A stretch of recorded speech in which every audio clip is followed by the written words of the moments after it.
Howdy, this is Marissa with Marisa-Moments podcast, where I share my real life stories and their healing translations. So let's just get straight into it, shall we?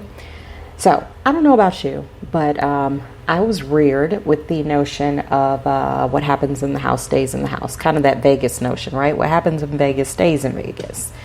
Now, I've been thinking about that a lot lately because, to a certain extent, I do agree with it.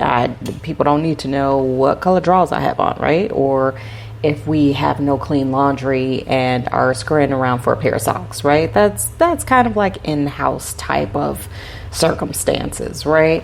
However, what I'm referring to is the big shit, right? And that sounds kind of gross, but maybe that's my own personal judgment. Anyway, let's keep going without the Beavis and Butthead humor. Anyway, not disclosing things is what keeps us in a place of shame, right? It keeps us in a place of guilt. And what I've discovered is that the universe actually wants you to have the freedom to disclose. You know, there are things that we all harbor very close within ourselves and our souls that basically gray and muck up our spirit, our aura, our soul, our ways of being. You know, it's always like that skeleton in the closet that we fear someone one day eventually finding, right? So what I've been receiving from spirit is that you have to be more comfortable with disclosing these things. Now, I'm not saying you have to share it with the world, you have to broadcast things, or you have to skywrite anything.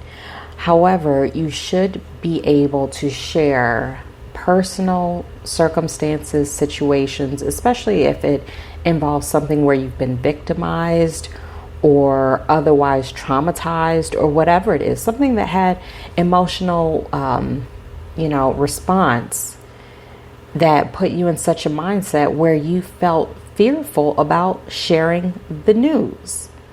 Now, obviously, we all know, well, maybe not obviously, but most of us do know and recognize the fact that that is a perpetrator's way of existence. To prevent you from speaking is the biggest way to keep a victim in their victim place, because then they can continue, the perpetrator can continue to victimize without fear of being disclosed, found out, any of those types of things, right?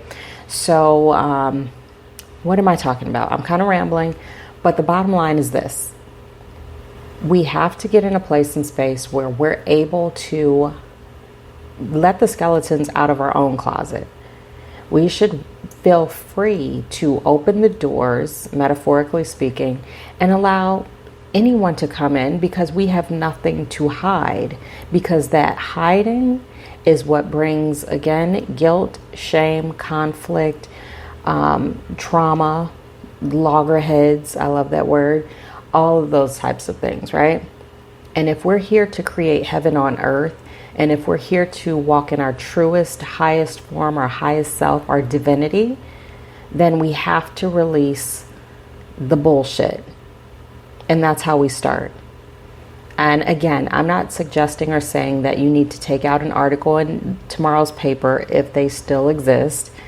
But what I am saying is find a trusted person, place, thing, extraterrestrial being, whatever it is, and disclose, release whatever is holding you back right now, and grant yourself the freedom to move forward.